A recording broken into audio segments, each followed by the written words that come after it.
Hello everyone, this is Kirti from my school. Welcome to our YouTube channel. हमने अपने previous video में exercise 2.4 के first 5 questions solve कर लिए हैं।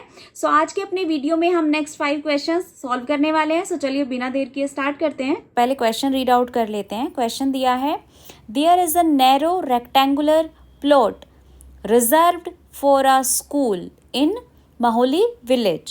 The length and breadth of the plot are in the ratio 11:4.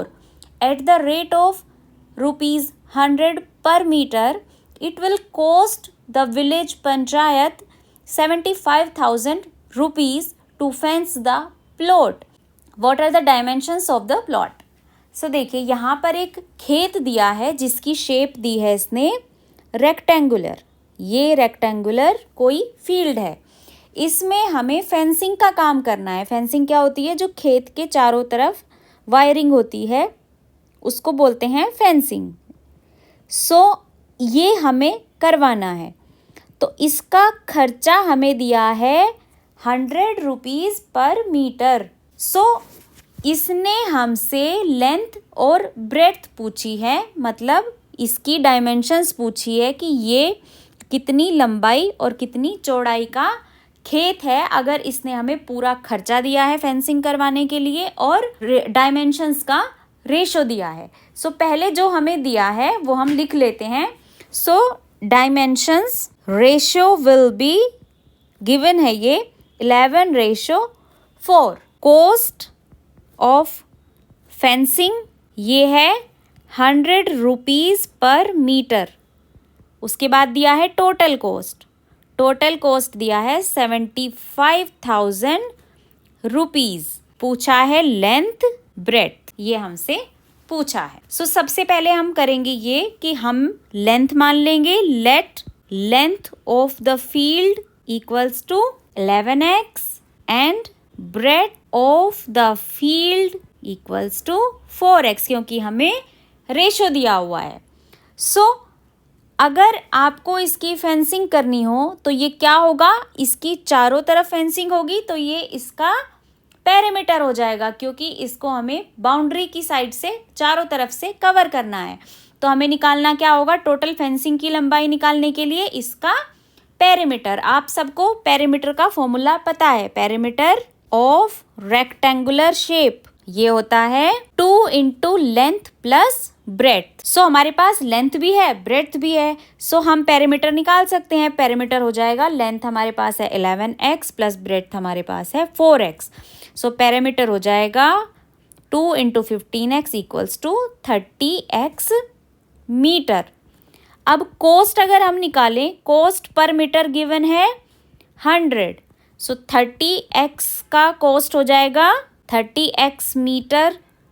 Wire cost equals to हो जाएगा 100 multiply 30x equals to 3000x rupees. ये आ गया हमारी कैलकुलेशन के हिसाब से। बट क्वेश्चन में गिवन है, but given cost equals to 75,000 rupees.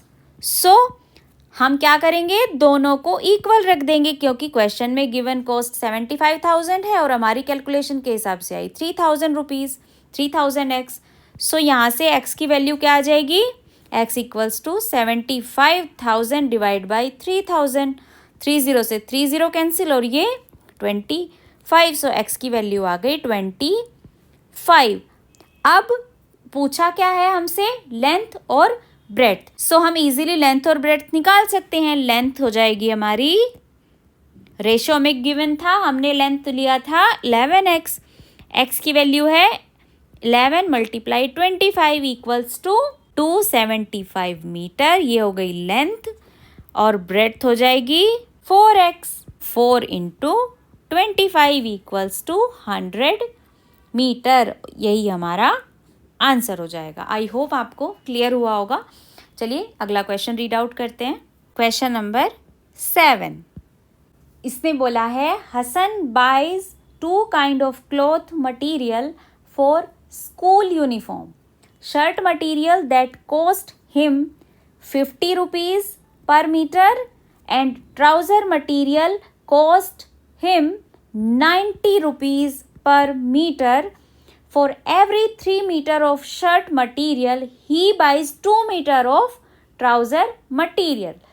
He sells the material at 12% profit and 10% profit respectively. His total sale is 36,600 rupees. How much trouser material he did buy? मतलब हमसे इसने trouser material कितना खरीदा वो पूछा है. सबसे पहले हम समझ लेते हैं दिया क्या है. हसन ने कपड़ा खरीदा पैंट और शर्ट बनवाने के लिए, जो कि थी एक स्कूल की यूनिफॉर्म. अब उसने जो शर्ट का मटेरियल खरीदा वो 50 रुपये मीटर लिया, ट्राउजर का मटेरियल लिया 90 रुपये मीटर. सो उसने कहा कि उसने 3:2 में पैंट और शर्ट खरीदी है, शर्ट और पैंट खरीदी है. मतलब अगर 3 मीटर शर्ट का कपड़ा लिया तो 2 मीटर पैंट का कपड़ा लिया, ट्राउजर का कपड़ा लिया. तो ये क्या हो गया एक तरीके से, अगर आप इसको ध्यान से पढ़ें, रेशो हो गया 3:2, शर्ट रेशो ट्राउजर. अब इसने कहा है कि उसने जब उनको सेल आउट किया तो 12% प्रॉफिट पर शर्ट बेची, 10% प्रॉफिट पर ट्राउजर बेचा और टोटल सेल कितने की 36,600 रुपीज़ की सेल की. अब ये पूछ रहा है कि उसने कितना ट्राउजर मटेरियल खरीदा था. बहुत ही सिंपल क्वेश्चन है. देखिए पहले ये देख लेते हैं कि हमें लेना क्या क्या है. सो सबसे पहले हम लिख लेंगे जो हमें गिवन है. So ratio of shirt material and trouser material. Shirt and trouser material दिया है 3:2. सो लेट शर्ट मटेरियल जो उसने खरीदा है वो हम मान लेंगे let shirt material bought equals to 3x metre and let trouser material bought equals to 2x metre. So per metre का हमें कॉस्ट भी दिया है. शर्ट का पर मीटर कॉस्ट है 50 रुपीज़ पर मीटर और ट्राउज़र का है 90 rupees per metre. So cost of shirt material का हम यहाँ से कॉस्ट निकालेंगे जो कि हो जाएगा हमारा 3x into 50. So 50 into 3x equals to 150x. और cost of trouser material equals to 90 into 2x equals to 180x rupees. ये हो गई हमारी टोटल कॉस्ट, अलग अलग कॉस्ट मतलब शर्ट और ट्राउज़र की. अब ये बोल क्या रहा है, इसने कहा कि उसने उन शर्ट और ट्राउज़र को 12% के प्रॉफिट पर बेचा. तो पहले क्या करेंगे हम, टोटल हमारे पास शर्ट और ट्राउज़र हैं, टोटल कपड़ा कितना हमने खरीदा और पर मीटर का कॉस्ट है, तो इसका प्रॉफिट पहले हम निकाल लेते हैं.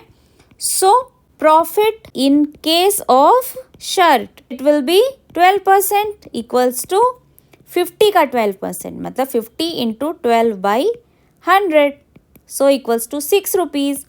सो selling price of shirt material equals to 50 plus 6 equals to 56 rupees per metre. इसी तरीके से हम ट्राउज़र का निकाल लेंगे.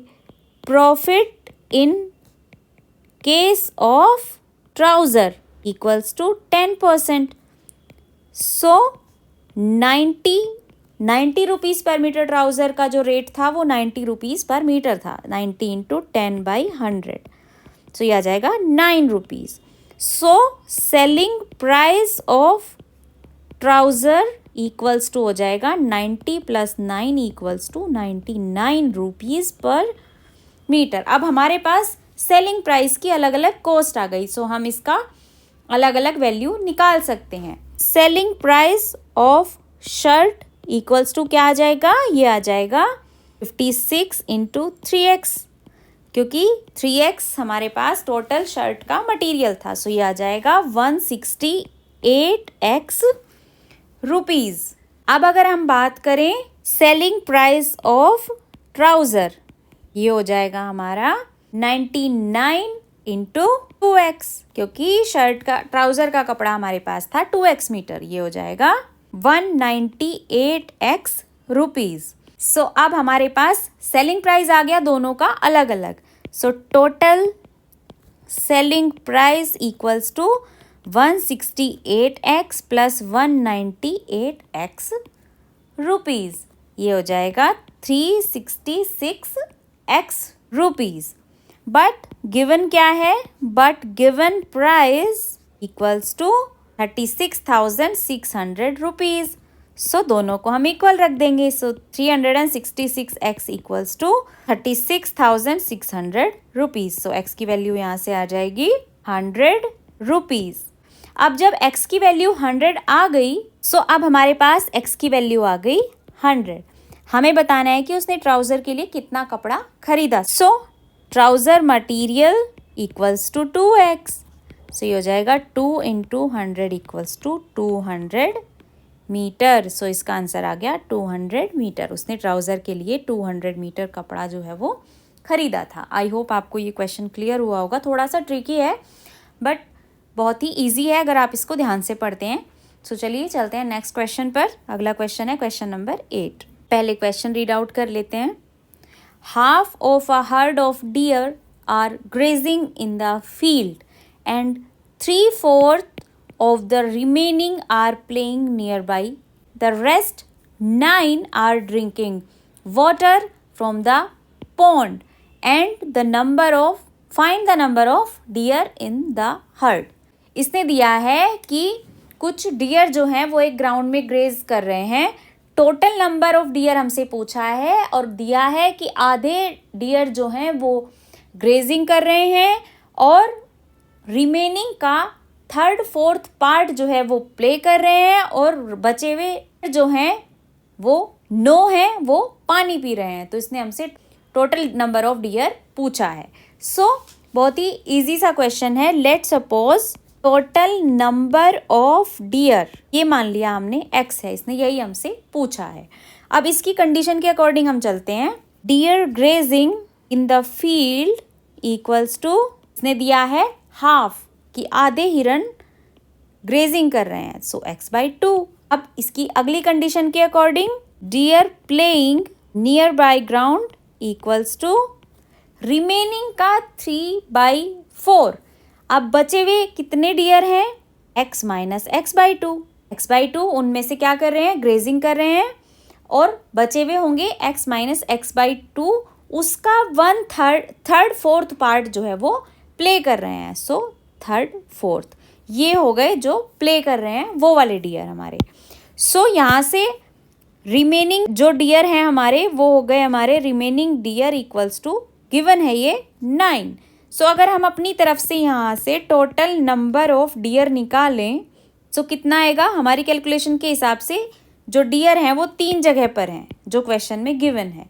कहाँ कहाँ पर, x/2 ग्रेजिंग ग्राउंड में है, plus 3/4 into x minus x/2 playing ground में है और प्लस 9 जो है वो यहाँ पर है। इसने दिया है दे आर ड्रिंकिंग वाटर। सो हमारे अकॉर्डिंग ये हो गए टोटल नंबर ऑफ डियर, जो कि क्या हो जाएगा कैलकुलेट करने के बाद, x/2 plus 3/4 into x/2 plus 9 equals to x। इसको सिंप्लीफाई करेंगे, x/2 plus 3x/8 plus 9 equals to x। थोड़ा सा और सिंप्लीफाई कर लेते हैं, एलसीएम ले लेंगे, हो जाएगा 4x plus 3x plus 9 into 8 equals to x। So 7x plus 72 equals to, ये इधर चला जाएगा 8x minus 7x equals to 72। इसको सॉल्व करने पर x इक्वल्स टू आ जाएगा 72 और x हमने क्या माना था, total number of dear. So total number of dear हमारे होंगे 72। आई होप आपको ये क्वेश्चन क्लियर हुआ होगा। सो चलिए चलते हैं नेक्स्ट क्वेश्चन पर। Question number 9। पहले क्वेश्चन रीड आउट करेंगे हम। क्वेश्चन है, अ grandfather is 10 times older than his granddaughter and he is also 54 years older than her and find there present ages. इसने ग्रैंड डॉटर और ग्रैंडफादर की edges हमसे पूछी हैं, प्रेजेंट एज, और कुछ कंडीशन हमें दी हैं। सो पहले लिख लेते हैं जो जो कंडीशन हमें गिवन है। इसने ग्रैंडफादर की एज डॉटर के रेफरेंस में दी है, सो हम क्या करेंगे, हम प्रेजेंट एज मान लेंगे ग्रैंड डॉटर की। Let present age of granddaughter equals to x years. So as per question, grandfather age will be 10 times इसने दिया है, so 10x. आफ्टर इसने हमें एक और कंडीशन दी है। इसने बताया है कि जो ग्रैंडफादर हैं वो 54 ईयर्स ओल्डर हैं उसकी ग्रैंड डॉटर से। ये एक हमें कंडीशन दे दिया, बट हमारे हिसाब से 10 साल बड़े हैं। ग्रैंडफादर की एज 10x, सो दोनों ही सही है। 54 ईयर्स ओल्ड इसने दिया है और ये हमने कैलकुलेट किया है 10x। सो अब अगर हमें x की वैल्यू कैलकुलेट करनी हो तो हमें एक इक्वेशन बनानी पड़ेगी। इक्वेशन कैसे बनाएंगे, इसने जो ये दिया है कि ग्रैंडफादर जो हैं वो डॉटर से 54 ईयर्स बड़े हैं, तो अगर ग्रैंड डॉटर की एज में 54 ईयर्स ऐड कर दिया जाए तो उनकी एज उनके ग्रैंडफादर की एज के इक्वल हो जाएगी। सो वही काम हम यहाँ पर करेंगे। सो x दिया है ग्रैंड डॉटर की एज, x में 54 अगर हम ऐड करें, इसने बोला है कि ग्रैंडफादर 54 ईयर्स ओल्ड हैं ग्रैंड डॉटर से। सो ये क्या हो गई, ये हो गई ग्रैंडफादर की एज, बट हमने जो एज कैलकुलेट करी वो थी 10x, ये वाली एज। सो ये क्या बन गया, ये बन गई एक इक्वेशन। सो यहाँ से x minus 9x equals to minus 54, so minus 8x equals to minus 54, minus से minus cancel out, so x की वैल्यू आ जाएगी 54/8 इक्वल्स टू 6। सो x की वैल्यू आ गई 6 ईयर्स, क्योंकि x थी ग्रैंड डॉटर की एज। अब ग्रैंडफादर की एज क्या हो जाएगी, grandfather age will be 6 into 10 equals to 16 years. So यही हमारा आंसर हो जाएगा। आई होप आपको क्लियर हुआ होगा। क्वेश्चन 10 में दिया है अमन्स as is 3 times his son's age. 10 years ago he was 5 times his son's age. Find their present age. इसने एज हमसे पूछी है, प्रेजेंट एज, और कुछ कंडीशन दी है। देन अगेन हम वही काम करेंगे, हम इक्वेशन बनाएंगे। सो सबसे पहले एज मानेंगे, लेट सन्स प्रेजेंट एज, हम हमेशा वही मानेंगे जो हमें पूछा है। सो प्रेजेंट एज पूछा है इक्वल्स टू x ईयर्स। हम मानेंगे सन की एज, क्योंकि सन के रेफरेंस में फादर की एज दी हुई है। सो अमन की एज क्या हो जाएगी, Aman's present age equals to 3x, दिया है 3 टाइम्स है 3x years. 10 years ago son's age equals to x minus 10 years, and 10 years ago father age equals to 3x minus 10 years. Age पर कंडीशन, जो हमें कंडीशन दी हुई है, एज पर condition given जो हमें दी हुई है, उसके हिसाब से 10 साल पहले जो फादर की एज थी वो सन की एज की 5 टाइम्स थी। सो अगर सन की एज में 5 मल्टीप्लाई कर दिया जाए तो उसकी एज फादर की एज के जितना हो जाएगी। सो 5 into x माइनस 10, क्योंकि हम बात कर रहे हैं 10 साल पुरानी एज की, पहले वाली एज की। सो इक्वल्स थी 5 गुना, अगर 10 सन की एज में 5 से मल्टीप्लाई कर दे तो वो बराबर किसके आ जाएगी, फादर की एज के। So 5x minus 50 equals to 3x minus 10।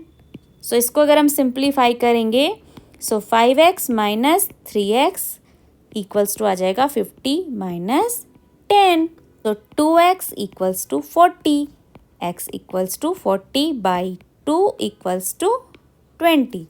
So son की एज आ गई, son's age equals to 20 years, father's age equals to 20 into 3 equals to 60 years. यही हमसे क्वेश्चन में पूछा था। सो यहाँ पर हमारी एक्सरसाइज कंप्लीट हो जाती है और ये चैप्टर भी कंप्लीट हो जाता है। वीडियो अगर आपको पसंद आया हो so please like share and subscribe our YouTube channel. मिलते हैं नेक्स्ट वीडियो में, तब तक के लिए thank you and bye bye.